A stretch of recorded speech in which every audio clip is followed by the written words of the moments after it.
اللہ الرحمن الرحیم. عزیزان مان، آج مارچ 1977 کی 27 تاریخ ہے. جیسا کہ آپ نے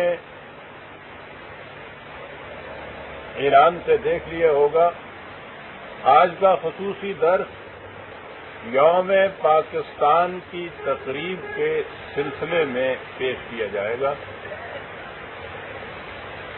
یوم پاکستان تو 23 مارچ کو ہوتا ہے، لیکن چونکہ ہمارا درس اتوار کو ہوتا ہے، اس لیے ہم ان تقاریب کو اتوار پر اٹھا رکھتے ہیں کہ یہ درس ہی کے سلسلے کی ایک کڑی ہوتا ہے. اور اس درس میں تو آپ نے یہ دیکھا ہے کہ میں نے عنوان بھی اس کا قائد اعظم اور قرآن مجید رکھا. اللہ تعالیٰ نے حضور نبی اکرم صلی اللہ علیہ وسلم سے فرمایا کہ وَذَكِّرْهُمْ بِأَيَّامِ اللَّهِ، تم انہیں اللہ کے دنوں کی یاد دلایا کرو. یہاں یہ سوال پیدا ہوتا ہے کہ یہ جملہ کائنات اور اس کے شب و روز سارے کے سارے اللہ ہی کے ہیں، تو پھر یہ دن کون سے ہیں جنہیں خصوصیت سے اللہ تعالیٰ نے کہا ہے کہ وہ ہمارے دن ہیں؟ ان لوگوں کو تم ہمارے دنوں کی یاد دلایا کرو.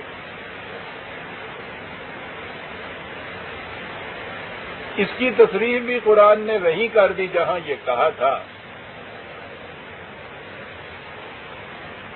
یہ داستان حضرت موسیٰ علیہ السلام اور فرعون کی کشمکش کے ضمن میں یہ بات آئی اور کہا یہ کہ ہم نے موسیٰ سے کہا تھا کہ وَأَخْرِجْ قَوْمَكَ مِنَ الظُّلُمَاتِ إِلَى النُّورِ، تم اپنی قوم کو فرعون کی غلامی کی تاریکیوں سے نکال کر خدا کی معصومیت کی فضائے نور افشاں کی طرف لے جاؤ. اور جب یہ واقعہ ظہور میں آیا تو اس کے متعلق کہا کہ یہ من جملہ ایام اللہ کے ہے. تو وہ قرآن نے اس کی تصریح کر دی کہ تاریخ کا کوئی ایسا واقعہ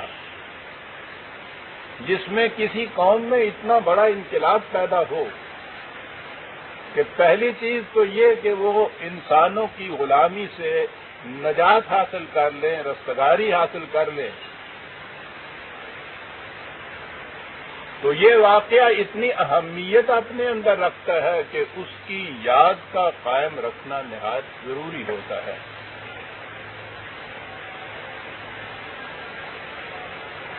23 مارچ 1940 کا دن ہماری تاریخ میں ایسی ہی حیثیت رکھتا ہے. کہا جائے گا کہ دنیا میں بہت سی قومیں ہیں جنہوں نے غیروں کی غلامی سے اپنے آپ کو آزاد کرایا. خود مسلمانوں کی تاریخ میں بھی ایسے واقعات بہت سے آئے، مسلمان قوم کی تاریخ میں، کہ انہوں نے بھی اپنے آپ کو غیروں کی غلامی سے چھڑایا.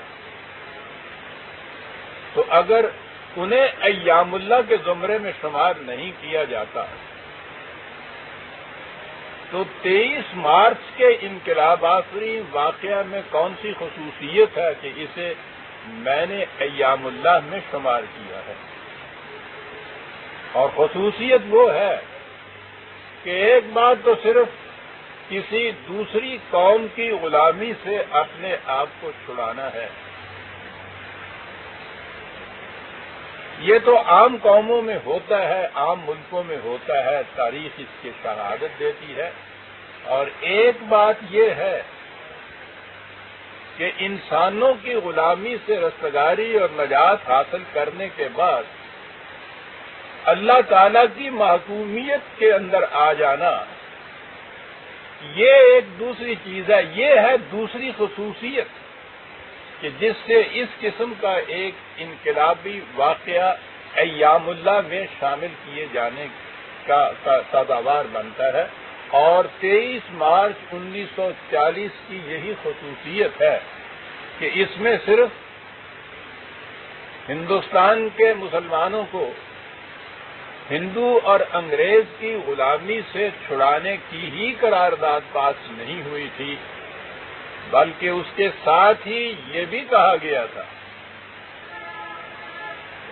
کہ یہ ان کی غلامی کی رستگاری مقصود بذات نہیں ہے،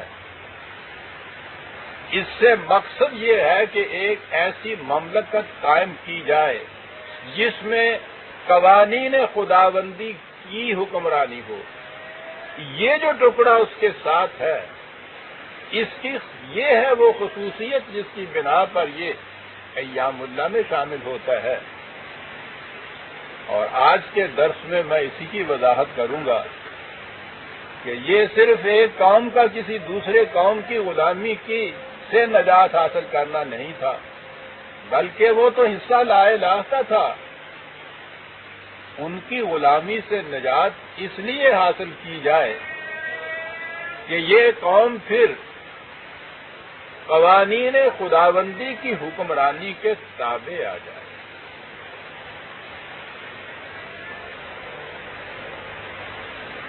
یہ تھی 23 مارچ 1940 کی خصوصیت۔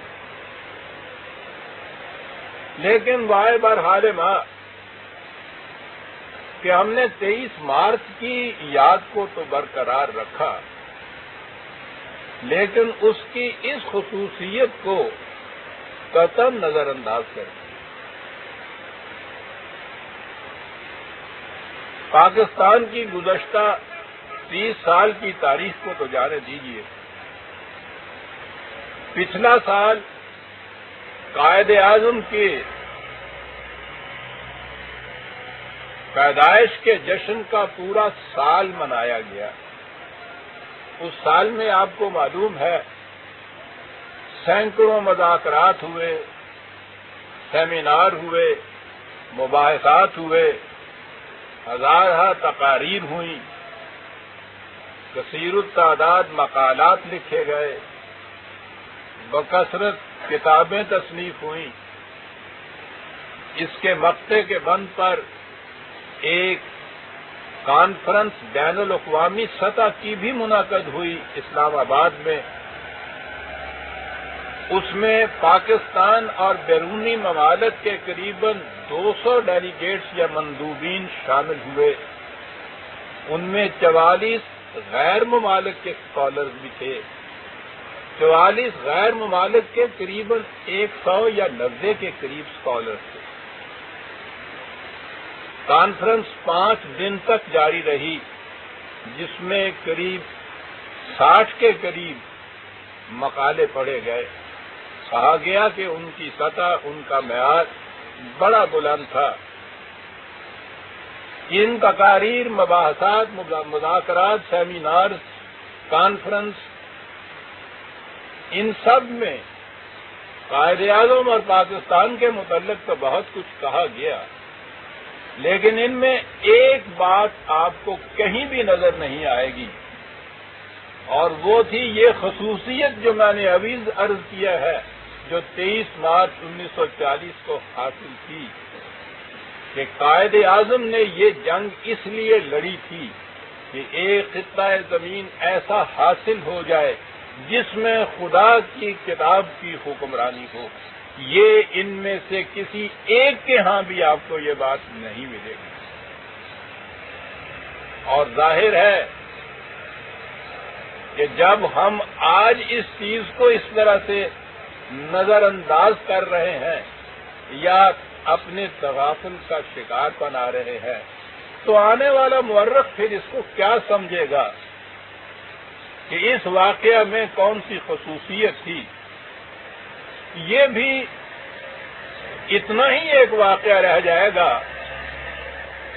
کہ ہندوستان کے مسلمانوں میں انگریز اور ہندو کی غلامی سے اپنا پیچھا چھڑایا اور ایک آزاد مملکت قائم کر لی۔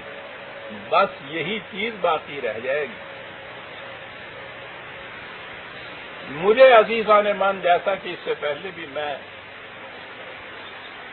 نہایت عجز و انکساری لیکن فخر و مباحات کے ساتھ عرض کیا کرتا ہوں، مجھے یہ سعادت حاصل ہے کہ میں اس جنگ کے اندر خود شریک رہا۔ قائد اعظم کے زیر لوا مجھے 10 سال تک اس تاریخ میں کچھ خدمت کرنے کا موقع ملا، ان کے قریب بیٹھنے کی بھی سعادت نصیب ہوئی۔ 23 مارچ 1940 کے جس عظیم اجلاس میں ملت اسلامیہ نے اپنے اس عزم کا اظہار کیا، میں اور میرے رفقا، جن میں میرے برادر گرامی شیخ سراج الحق صاحب، اللہ ان کی عمر دراز کرے، وہ شریک حال ہیں، ہم لوگ اس میں انفرادی حیثیت سے شریک نہیں ہوئے تھے۔ یہ اقبال پارک، جسے اس زمانے میں منٹو پارک کہا جاتا ہے، وہاں لیگ کے اس عظیم پنڈال کے عین ساتھ باہر طلوع اسلام کا کیمپ تھا، اور جتنے مباحث وہاں اندر ہونے والے ہوتے تھے ان پہ بحث و تمہید کا محور یہ کیمپ تھا۔ اس حیثیت سے ہم نے اس میں حصہ لیا۔ اس زمانے کی یادیں آج بھی ہمارے ذہنوں میں شادابیاں پیدا کر رہی ہے۔ اسی ٹرین میں سفر بھی کیا قائد اعظم کی رفاقت میں۔ یہ دوسری بات ہے کہ یہاں کیا کچھ کیا گیا تھا اور کیا کچھ ہم نے پھر دیکھا آ کے۔ بات اس اجلاس کی ہے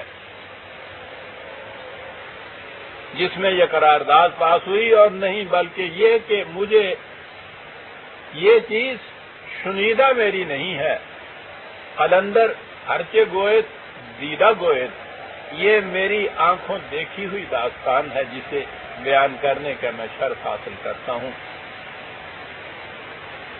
افسوس اس کا ہے کہ جنہوں نے اپنی آنکھوں سے یہ کچھ دیکھا بہت آگے گئے، باقی جو ہیں تیار بیٹھے ہیں۔ شاید اس کے بعد اسے بتانے والا بھی کوئی نہ رہے گا، کیونکہ تاریخ کے اوتار میں تو یہ چیز آئی نہیں آپ کے یہاں۔ کہیں ملے گی آپ کو تو اس دور کے طلوع اسلام کی فائلوں میں ملے گی یا اس زمانے کے طلوع اسلام میں ملے گی، اس سے باہر اور کہیں آپ کو یہ بات بھی نظر نہیں آئے گی۔ اور جو کچھ میں عرض کروں گا وہ محض روایت نہیں ہوگی کہ میں نے کہہ دیا، کہ سند تو اس کی کوئی ہے نہیں۔ قائد اعظم کی اپنی تحریروں اور تقریروں کی بنیادوں کے اوپر میں پیش کروں گا۔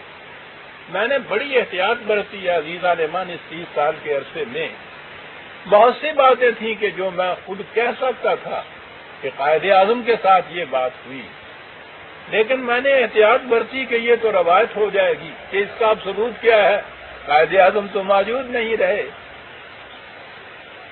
تو میں جو کچھ پیش کیا کرتا ہوں وہ قائد اعظم کی ان تقاریر و تحریر و بیانات کی بنیادوں پہ ہوتا ہوں کہ جو خود ہمارے ہاں موجود ہیں کتابوں کے اندر، انہیں پیش نہیں کیا جاتا۔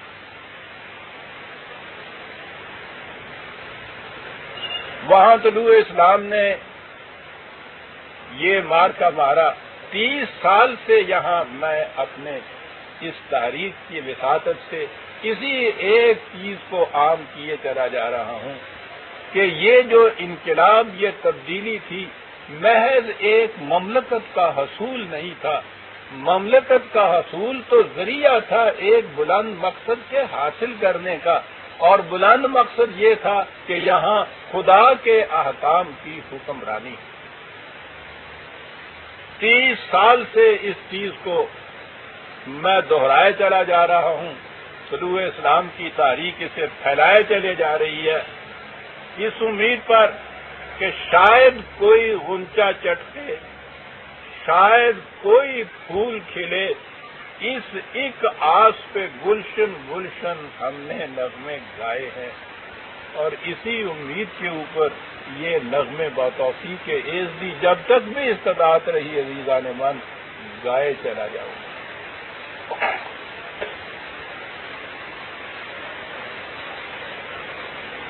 قائد اعظم نے اپنی سیاسی زندگی کا معتبر حصہ نیشنلسٹ کی حیثیت سے گزارا تھا، اور اس دور میں ہندوستان کے نیشنلسٹ میں ان کا مقام بہت بلند تھا۔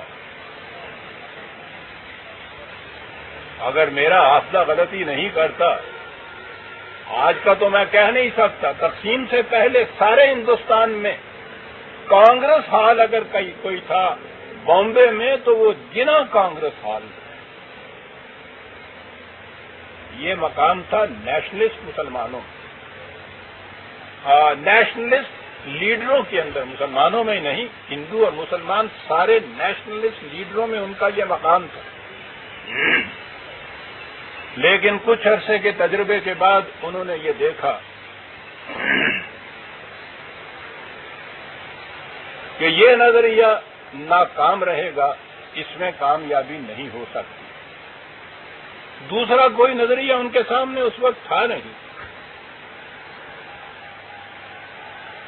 کیونکہ نہایت دیانتدار انسان تھا، اس نے منافقت اور مداہنت سے کام نہیں لیا کہ ایک چیز کو وہ غلط سمجھے اور بحث اس لیے کہ ان کا اپنا مقام اتنا بلند ہو چکا ہوا ہے وہ مہاتما گاندھی بن کے بیٹھے رہے۔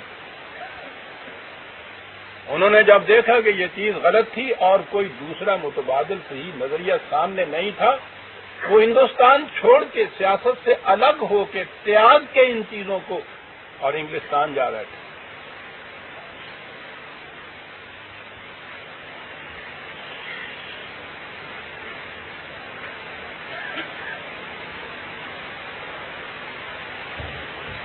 میں ابھی عرض کروں گا کہ ہماری قوم کی، ہمارے ملک کی، ہمارے مملکت کی، ملت اسلامیہ کی کتنی بڑی خوش بختی تھی کہ اقبال جیسے دیدہ ور نے اس بات کو بھانپ لیا کہ صحیح اسلامی نظریہ جو ہے مملکت کا، قومیت کا، اسے کامیاب بنانے کے لیے یہی شخصیت موضوع پر ہے۔ اتنا بڑا نیشنلسٹ اور مایوس ہو کے انگلستان میں جا کے کنارہ کش ہو کے بیٹھ گیا۔ آپ سوچئے دیدہ وری کس کو کہتے ہیں؟ اقبال کی نگاہوں میں یہ بات آئی کہ یہ ایک شخصیت ہے، اگر اسے کنورٹ کر لیا جائے تو یہ اس قسم کا انقلاب برپا کر سکتا ہے۔ بڑی تعجب انگیز سی بات ہے۔ چنانچہ ہیکٹر بولیتھو جس نے بایوگرافی لکھی ہے قائد اعظم کی، انگریز بایوگرافر، اس نے یہ چیز کہی کہ میرا خیال یہ ہے کہ اقبال کو قریب 10 سال لگ گئے جناح کے نظریہ میں تبدیلی کرنے کے لیے۔ میرا اندازہ یہ ہے کہ 10 سال کا عرصہ تو نہیں، میں نہیں کہہ سکتا کہ بولیتھو نے کہاں سے اس عرصے کو شروع کیا ہے، لیکن بہرحال 35 کو تو قائد اعظم واپس تشریف لے آئے تھے، اس وقت تک کی بات ہے، شاید کوئی 5-1 سال کا عرصہ لگا ہو، لیکن بہرحال آپ دیکھیے کہ ایک طرف سمجھانے والا اقبال، سمجھنے والا جناح، اس دور میں ان سے زیادہ بڑھ کے فطین اور ذہین اور جینس میری نظروں سے کوئی نہیں گزرا عزیزان مان۔ یہ 2 اور شاید 10 سال اگر نہیں تو 5-6 سال تو یقیناً لگ گئے ہوں گے، اس لیے کہ جناح جیسے ایک چٹان کو اپنے مقام سے ہلا کے اس کی جگہ اسے دوسرے نظریے کا قائل کرنا بچوں کا کھیل نہیں تھا۔ میں نے عرض کیا کہ یہ تاریخ کی خوش بختی ہے کہ اقبال جیسے انسان نے ان کو بھانپا اور اقبال جیسا انسان ان کو کنورٹ کرنے کے پیچھے لگ گیا. اتنا عرصہ لگ گیا عزیزان میں.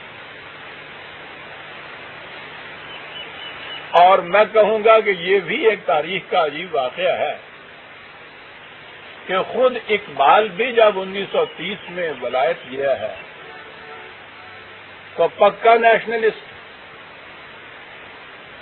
وہ گیا تھا تو یہ گاتا ہوا کہ ہندی ہے ہم وطن ہے سارا جہاں ہمارا، ہم بلبلے ہیں اس کی یہ گلستاں ہمارا. اور جب وہ 2 ہی سال کے بعد 1905 میں واپس آیا ہے تو یہ للکارتا ہوا کہ چین و عرب ہمارا، ہندوستان ہمارا، مسلم ہے ہم وطن ہے سارا جہاں.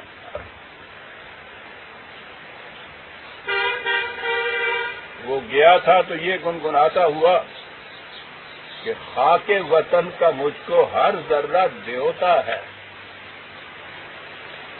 اور آیا تو یہ کہتا ہوا کہ وطن ان تازہ خداؤں میں بڑا سب سے وطن ہے، جو کہہ رہن اس کا ہے وہ مذہب کا کفن.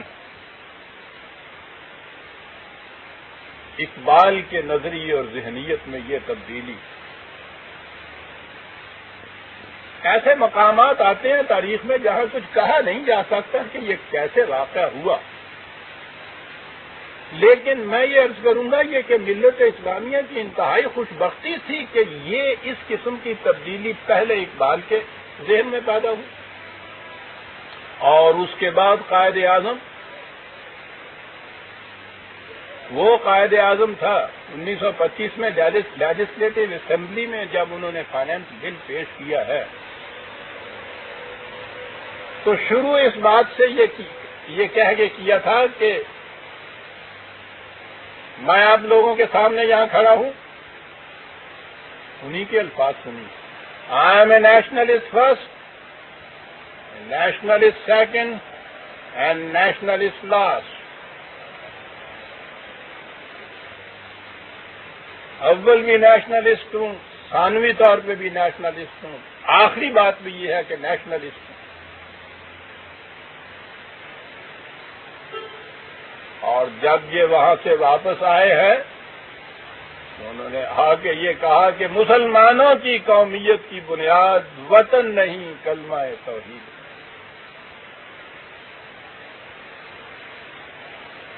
جب ہندوستان کا پہلا فرد مسلمان ہوا تو وہ پہلی قوم کا فرد نہیں رہا، وہ ایک دوسری قوم کا فرد بن گیا.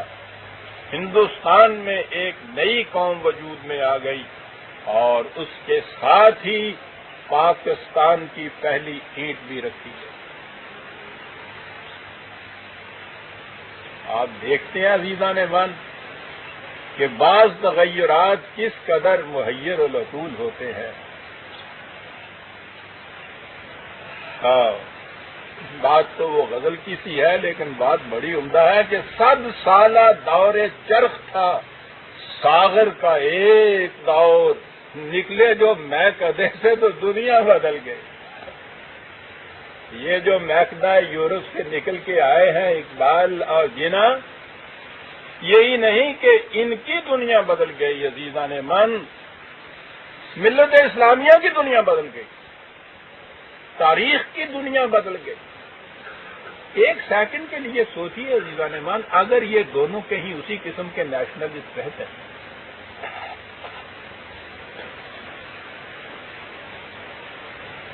تو ملت اسلامیہ کی آج تاریخ کیا ہوتی، دنیا کا نقشہ آج کیا ہوتا، ہمارا مستقبل کیا ہو.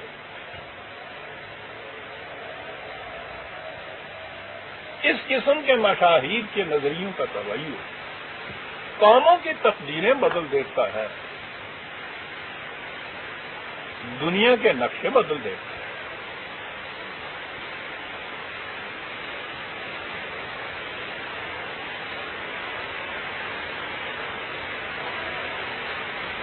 قائد اعظم یہاں ہے،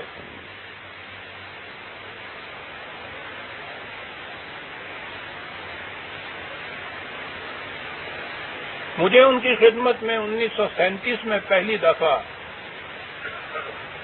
باریابی کا شرف حاصل ہوا تھا، تو میں نے یہ دیکھا کہ وہ اسلام کے اور قرآن کے ان مبادیات سے پوری طرح سے آشنا ہو چکے ہوئے تھے۔ میں نے عرض کیا کہ جنہیں ایسا انسان ہی نہیں تھا کہ سطحی طور پہ کسی بات کو قبول کر لیتا۔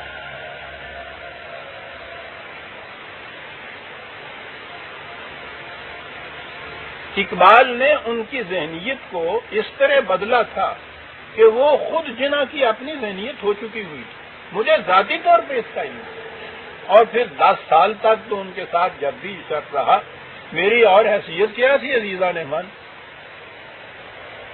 صرف ایک ہی رشتہ مشترک تھا ان میں اور مجھ میں، وہ قرآن کے شہدائی تھے۔ جب بھی کبھی ملنا ہوا اور کیفیت ملنے کی یہ تھی کہ جتنا فارغ وقت فرصت کا ہوتا تھا پورا ہی میرے ڈسپوزل سے قرآن ہی کی باتیں ہوتی تھی، مملکت اسلامیہ کے خط و خال کی باتیں ہوا کرتی تھی، یہاں کے یا آئین و اسلام کی باتیں ہوا کرتی تھی، اور باتیں کیا تھی؟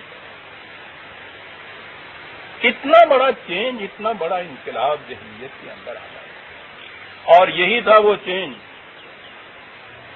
کہ 23 مارچ 1940 کے انقلاب آفریں اجلاس میں انہوں نے جب اٹھ کے تقریر کی ہے، انہوں نے یہ فرمایا کہ میرے لیے یہ اندازہ لگانا بہت مشکل ہے کہ آخر ہمارے ہندو بھائی اسلام اور ہندو مت کی حقیقت اور اصلیت کو سمجھنے سے کیوں گریز کرتے ہیں۔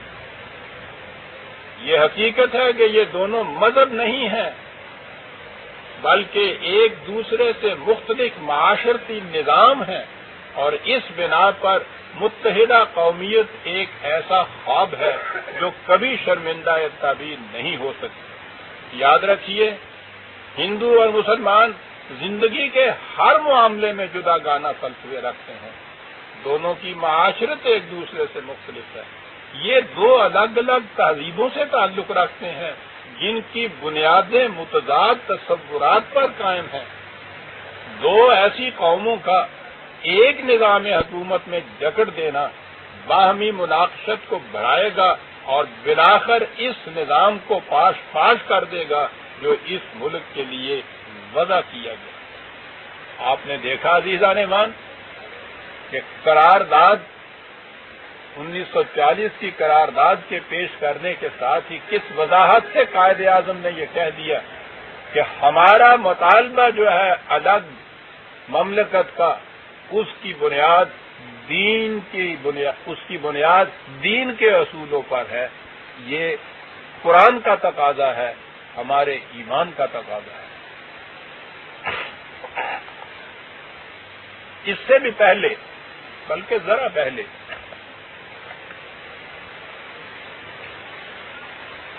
مسٹر گاندھی نے ان پہ اعتراض کیا تھا کہ آپ کی ساری زندگی ہمارے سامنے ہے، آپ نے تو کبھی مذہب کا نام نہیں لیا تھا، اب آپ مذہب کو سیاست میں کیوں گھسیٹ لائے ہیں؟ اور گاندھی کو انہوں نے جنوری 1940 میں اس کا جواب دیا تھا، موجود ہے گاندھی جنا کورسپونڈنٹس کے اندر یہ خطوط موجود ہیں۔ جواب دیا تھا گاندھی کو کہ آج آپ اس سے انکار کرتے ہیں کہ قومیت کی تشکیل میں مذہب ایک بہت بڑا عنصر ہے، لیکن جب خود آپ سے یہ سوال کیا گیا تھا کہ زندگی میں آپ کا مقصود کیا ہے اور وہ کون سی قوت محرکہ ہے جو ہمیں آمادہ بعمل کرتی ہے، کیا وہ مذہب ہے یا سیاست یا عمرانی اصلاح، تو آپ نے کہا تھا کہ وہ خالص مذہبی جذبہ ہے، لہذا مذہب اور سیاست دو الگ الگ شعبے نہیں ہو سکتے۔ آپ تمدنی، معاشی، سیاسی اور خالص مذہبی امور کو الگ الگ شعبوں میں تقسیم کر نہیں سکتے۔ اور سنیے عزیزان من، میں مذہب اس لیے ترجمہ کر رہا ہوں کہ وہ تو انگریزی زبان میں تھا اور وہ لفظ ایک ہی ہے، ریلیجن ہی ہے۔ انگریزی زبان کی کوتا دامنی یا بہرحال ہماری غفلت شعاری کہ ہم نے ان کو سمجھایا نہیں کہ دین کا ترجمہ ریلیجن نہیں ہے. انہوں نے بھی، وہ چونکہ عیسائی تھے وہاں کے مصنف مستشرق، انہوں نے عیسائیت کی بنا پہ اسلام کے لیے بھی ریلیجن کا لفظ استعمال کیا. وائے بار حال ماں کہ ہمارے ہاں کے مصنفین ہی نہیں، قرآن کے ترجمہ کرنے والے بھی جو تھے انہوں نے بھی اس کے لیے ریلیجن ہی کا لفظ استعمال کیا. تو دوسرا لفظ نہ ہونے کی وجہ سے قائد اعظم بھی اپنی ان تقریروں میں انہیں سمجھانے کے لیے بہرحال ریلیجن ہی کا لفظ بول سکتے تھے. انہوں نے کہا کہ جس ریلیجن کو نوع انسان سے واسطہ نہیں، میں اسے مذہبی تسلیم نہیں کرتا. مذہب انسان کے ہر معاملہ کے لیے اخلاقی بنیاد مہیا کرتا ہے.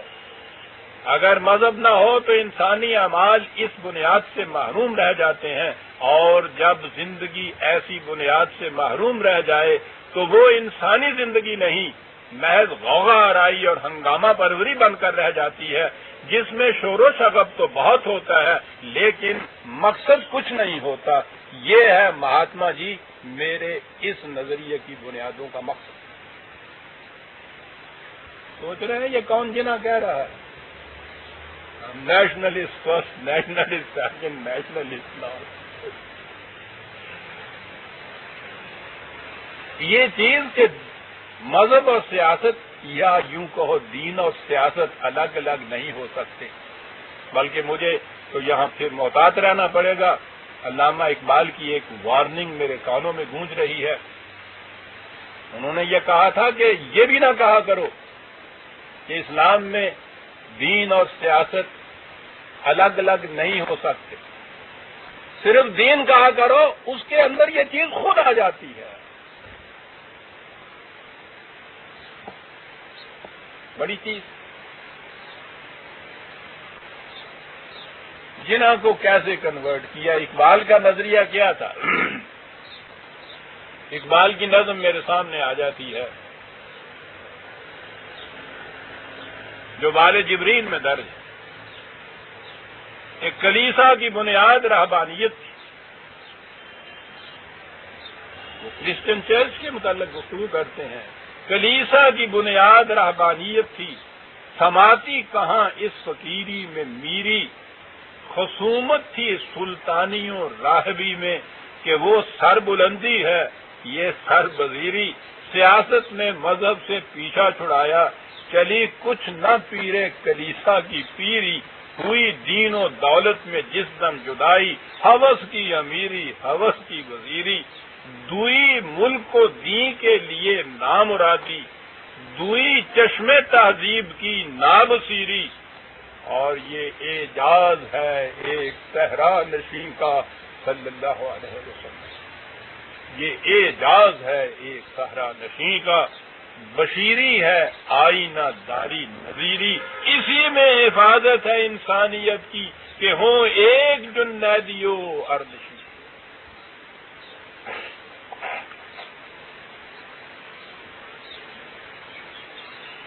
آپ غور کیجئے عزیزان ایمان اقبال کی نظموں کو، اور ایک نظم نہیں، اس کا تو سارا پیغام انہی چیزوں سے بھرا پڑا ہے. اور پھر جنہوں کی ان تقریروں کو اور تحریروں کو، اور پھر ذرا غور کیجئے ان لوگوں کی طرف ایسے منہ پھٹ جو کہتے ہیں کہ اقبال کمیونسٹ کا حامی تھا، جنہوں تو ایک سیکولر اسٹیٹ چاہتا تھا. سوچئے کہ کتنی بڑی جسارت ہے، کتنی بڑی جرت ہے جو آج یوں کہا جا رہا ہے. اور میں انہیں مورد الزام نہیں قرار دیتا، میں اس قوم سے پوچھتا ہوں کہ ان مشاہیر کے خلاف اس قسم کی یہ چیزیں کہی جاتی ہیں اور یہ ٹھنڈے دل سے، ٹھنڈے کلیجے سے اس کو سن لیتے ہیں. کوئی نہیں کہ جو ان کے منہ میں لگام دے، ان کا منہ بند کرے کہ تم کیا کہتے ہو. یہ چیز کہنا کہ جنہیں سیکولر اسٹیٹ چاہتا تھا اور اقبال کمیونسٹ تھا. اقبال نے خود کہا ہے کہ میں مسلمان ہوں اور مسلمان مروں گا انشاءاللہ. مجھے کمیونسٹ کہنے کے معنی یہ ہے کہ مجھے کہا جائے کہ میں اسلام سے مرتد ہو چکا ہوں.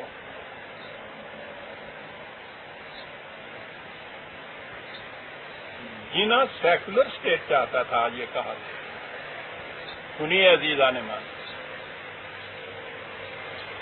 13 نومبر 1939 کو قائد اعظم نے ریڈیو پر پیغام عید نشر کیا اور کہا کہ معاشی احیاء ہو یا سیاسی آزادی. اب دیکھیے اس کے اندر معاشیات اور سیاسیات دونوں آ جاتے ہیں. معاشی احیاء ہو یا سیاسی آزادی، اسے آخر الامر زندگی کے کسی گہرے مفہوم پر مبنی ہونا چاہیے. اور مجھے یہ کہنے کی اجازت دیجیے کہ ہمارے نزدیک زندگی کا وہ گہرا مفہوم اسلام اور روح اسلام ہے. معاشی احیاء ہو یا سیاسی آزادی، اس کی بنیاد یہ ہے.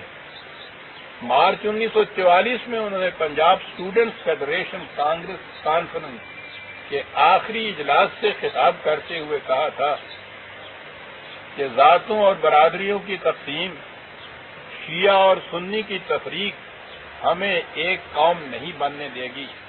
ان تفریقات کو ختم کیجیے. یاد رکھیے، ہماری کشتی کا لنگر اور ہماری عمارت کی بنیاد اسلام اور صرف اسلام. انہوں نے 21 نومبر 1945 کو فرنٹیئر مسلم لیگ کانفرنس پشاور سے خطاب کرتے ہوئے فرمایا، سوال یہ ہے کہ جس آزادی کے لیے ہم جد و جہد کر رہے ہیں، اس کے حصول کے لیے ہمارے پاس قوت کون سی ہے؟ کہا، ہماری وہ قوت ہمارا دین ہے، ہماری ثقافت اور اسلام کے آئیڈیالوجی ہے. ہم اسی قوت کی بنیاد پر یہ جنگ لڑیں گے اور جنگ جیت کر بتائیں گے. اور جیت کر بتائی عزیزان مان. قوت تو یہی تھی اول سے آخر تک. وہ تو آخری دور کے جنا میں ہم موجود تھے اس میٹنگ میں، اینگلو عربک کالج دلی میں اجمیری دروازے کے باہر جو کانفرنس ہوئی تھی، جس میں انہوں نے کہا تھا کہ مجھ سے پوچھا جاتا ہے تمہاری فوج کہاں ہے، تمہاری سیکریٹریٹ کون سی ہے؟ کہا میری فوج میری سیکریٹریٹ.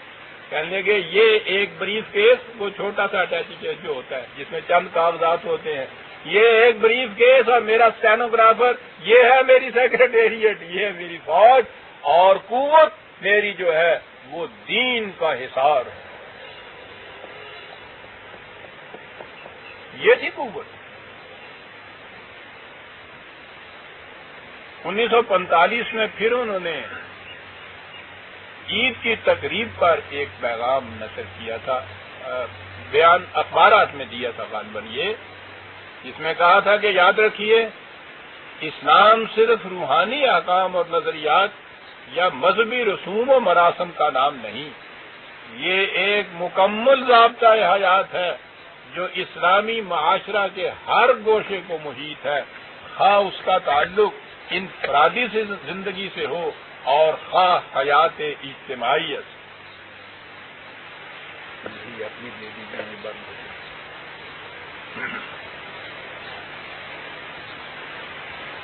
غور فرمایا آپ نے کیا کہا جنہوں نے؟ اسلام ایک مکمل ضابطۂ حیات ہے جو زندگی کے ہر گوشے کو محیط ہے. کہاں ہیں آج وہ لوگ؟ ذرا ان سے پوچھیے کہ اسلام کو وہ دین تک رکھتے ہیں، سیاست کے لیے کہیں اور تکتے ہیں، معیشت کے لیے کسی اور طرف ان کا رخ ہوتا ہے. یہ سمجھ میں ہی نہیں بات ان کے آئی. اگر یہ بات قرآن سے نہیں سمجھنا چاہتے تو کم از کم اس جنا سے ہی سمجھیے کہ جن کا سال بھر کا جشن ہم لوگ یہاں مناتے ہیں. یہ قوم اسی سے پوچھ لے کہ وہ کیا کہتا تھا کہ اسلام ایک مکمل ضابطۂ حیات ہے، ہمیں معاشی احیاء یا سیاسی آزادیوں کے لیے بھی کسی اور گوشے کی طرف نہیں تکنا چاہیے. انہوں نے 21 نومبر 1945 کو فرنٹیئر مسلم کانفرنس سے خطاب کرتے ہوئے فرمایا کہ مسلمان اس لیے پاکستان کا مطالبہ کرتے ہیں کہ اس مملکت میں وہ اپنے ضابطۂ زندگی اپنے ثقافتی نشو و نما اور روایات اور اسلامی قوانین کے مطابق زندگی بسر کر سکے۔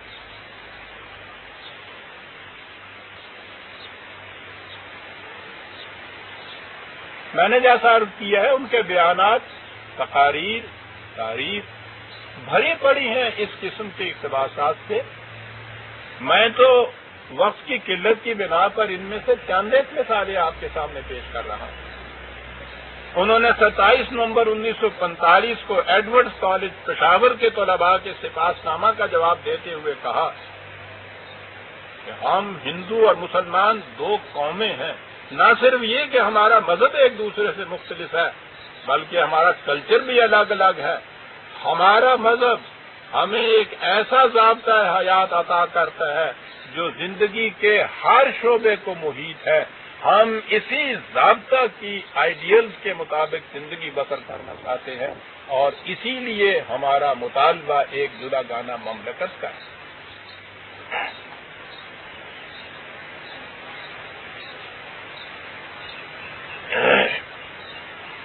آپ نے دیکھا کہ یہاں تک قائد اعظم نے بات اسلام کہہ کے کی ہے۔ علامہ اقبال کو بھی اس کا احساس تھا اور انہوں نے قائد اعظم کو بھی یہ بات اچھی طرح سمجھا دی تھی کہ جب اسلام کا لفظ بولا جائے تو اس کے اتنے مختلف مفہوم دیے جاتے ہیں کہ ہر فرد کا نہیں تو کم از کم ہر فرقے کا اسلام الگ الگ ہوتا ہے، اور پھر یہ ایک محض نظری سی بات بن کے رہ گئی ہے۔ اسلام ایک نظریہ بن گیا ہے، ایک تھیری سی بن گئی ہے، عملاً کوئی نقشہ سامنے نہیں آتا اسلام کہنے سے۔ اور جب تک ہم متعین طور پر بات نہیں کریں گے مملکت کا صحیح تصور سامنے نہیں آ سکے گا، نہ ہی یہ بات سمجھ میں آ سکے گی کہ اس مملکت کے اندر اس کی عملی تشکیل کیسے ہوگی، اس مملکت کے اندر اسلام ایک زندہ قوت بنے گا کس طرح سے۔ اور یہ وہ بات تھی عزیزان امان جسے اقبال نے پہلے سمجھا۔ اس نے جہاں اسلام کہا ہے بہت کم کہا، اس کے بجائے اس نے قرآن مجید کہا ہر جگہ، اور بات متعین ہو گئی۔ اسلام کہیے تو ہر ایک کے نظریے کے مطابق اسلام، اور جب آپ اس کو اسپیسیفائی کر دیں، متعین کر دیں قرآن مجید پہ، تو وہ ایک ایسا ضابطہ ہے کتاب کہ جس میں کسی قسم کا کوئی اختلاف نہیں، کوئی اس کے متعلق انکار نہیں کر سکتا۔ اقبال نے اس لیے اسلام کی بجائے اور مذہب یا دین کہنے کی بجائے زیادہ زور قرآن مجید کہنے پہ دیا تھا، اور سیدھی سی بات ہے ان کا وہ ایک شعر تو قول فیصل ہے کہ گر تو می خواہی مسلمان زیستن، اگر تو چاہتا ہے کہ میں مسلمان کی زندگی بسر کروں تو نیست ممکن جز با قرآن زیستن۔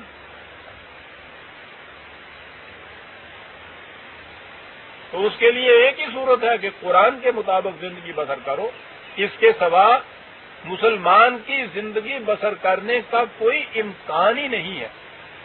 قرآن کو متعین کیا، اور دیکھیے کہ قائد اعظم نے بھی پھر اس حقیقت کو کس طرح سے سمجھا۔ اس کے بعد انہوں نے ایسے متعین انداز میں اس بات کو کہا ہے عزیزان من کہ جیسا میں نے عرض کیا ہے، اگر ہم قائد اعظم کی تحریروں سے یہ بات لیں تو واضح ہو جاتا ہے اس مملکت کا آئین کیا ہوگا، اس مملکت میں قوانین کس طرح سے بنیں گے۔ یہ جو 30 سال سے یہاں الجھاؤ چلا آ رہا ہے، اور بالآخر ہمارے ہاں کے اس دور کے ایک بہت بڑے سیاسی لیڈر بھی جو بہت بڑے مذہبی رہنما بھی کہلاتے ہیں، اقامت دین کے داعی بھی ہیں، وہ مودودی صاحب، انہوں نے یہ کہہ دیا ہے کہ پرسنل لاز تو ہر فرقے کے الگ الگ اپنے اپنے ہوں گے، اور پبلک لاز کا کوئی ضابطہ ایسا بن ہی نہیں سکتا کتاب و سنت کی روح سے جو تمام لوگوں، تمام مسلمانوں کے عزیز کے نزدیک متفق علیہ طور پر اسلامی کہلا سکے، بن ہی نہیں سکتا۔ یہ ہے تصور اسلامی مملکت کا، یہ ہے وہ اسلامی نظام جس کے لیے یہ اس قدر بونگ مچائی جا رہی ہے۔ پرسنل لاز ہر فرقے کے اپنے اپنے، یہ تو ہندوستان کے اندر بھی آزادی موجود ہے، انگریز کی غلامی میں بھی اس کی آزادی موجود ہے، آج بھی موجود ہے یہ بات۔ تو سوال تو سارا یہ ہے کہ وہ پبلک لاز جو ہیں، مملکت کے قوانین جو ہے وہ کیا ہوں گے؟ وہ کہتے ہیں کہ کتاب و سنت کی روح سے بن ہی نہیں سکتا ایسا ضابطہ قوانین، تو اسلامی مملکت کس طرح سے بنے گی عزیزان مان؟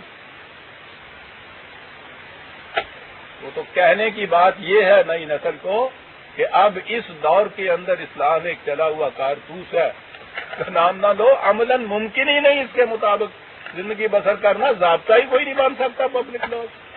لیکن دیکھیے اقبال نے اس حقیقت کو کیسے واضح کیا تھا، اس کے لیے یہ تقریب نہیں، میرے ذہن میں ہے کہ آئندہ ماہ اپریل میں یوم اقبال کی تقریب پر میں موضوع یہ رکھوں گا کہ اقبال نے اسلامی مملکت میں قانون سازی کا اصول کیا دیا تھا، اور کیا اس اصول کے تابع بھی یہی بات تھی کہ کوئی پبلک لاز کا مجموعہ بن ہی نہیں سکتا تو اسلامی مملکت کہے کے لیے بھی؟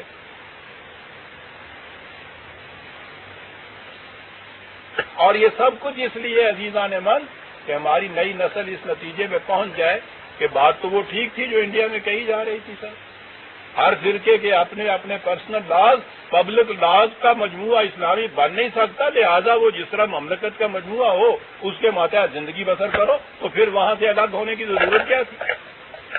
بات میں یہ کہہ رہا تھا کہ قائد اعظم نے بھی اس کو کس طرح سے متعین کیا۔ اپریل 1943 کا ذکر ہے کہ صوبہ سرحد کی مسلم اسٹوڈنٹس فیڈریشن نے قائد اعظم سے ایک پیغام کے لیے درخواست کی۔ دیکھیے یہ کوئی موقع ایسا نہیں تھا کہ جس کو یہ ضائع کر، انہوں نے کہا ایک میسج دیجیے۔ جواب میں فرمایا تم نے مجھ سے کہا ہے کہ میں تمہیں کوئی پیغام دوں، میں تمہیں کیا پیغام دوں جبکہ ہمارے پاس پہلے ہی ایک عظیم پیغام موجود ہے جو ہماری رہنمائی اور بصیرت افروزی کے لیے کافی ہے، وہ پیغام ہے خدا کی کتاب عظیم قرآن مجید۔ میں تمہیں اور پیغام کیا دوں؟ اور یہ ترجمہ تھا قرآن کریم کی آیت کا جو اللہ تعالیٰ نے نبی اکرم صلی اللہ علیہ وسلم کی زبان مبارک سے یہ کہلوایا کہ اولم یکفہم انا انزلنا علیک الکتاب یتلی علیہم، کیا ان کے لیے یہ کافی نہیں ہے کہ ہم نے ان کی طرف وہ کتاب بھیج دی ہے جو تمہیں ان کے سامنے پیش کرتا ہے؟ وہ کافی نہیں ہے ان کے لیے جو یہ کچھ اور بھی مانگتے ہیں؟ یہی بات تھی نا جو قائد اعظم نے کہا کہ تم مجھ سے پیغام مانگتے ہو، کیا قرآن کافی پیغام نہیں ہے جو ہمارے پاس پہلے ہی سے موجود ہے؟ اور یہی بات تھی نا جو حضرت عمر رضی اللہ تعالیٰ عنہ نبی اکرم صلی اللہ علیہ وسلم کی حیات عرضی کے آخری سانسوں میں یہ بات کہی تھی کہ حسبنا کتاب اللہ، ہمارے پاس اللہ کی کتاب کافی ہے۔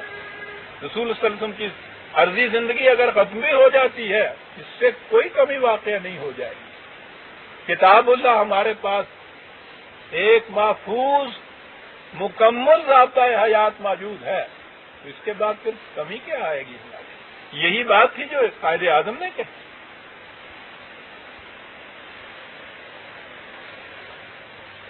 علامہ اقبال نے بھی اپنے انداز میں اس چیز کو بار بار یہ کہا ہے،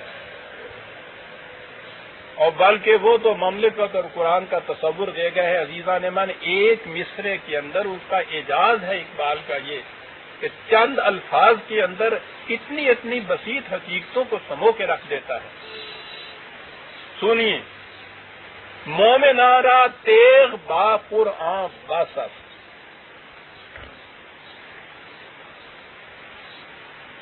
مومن کے لیے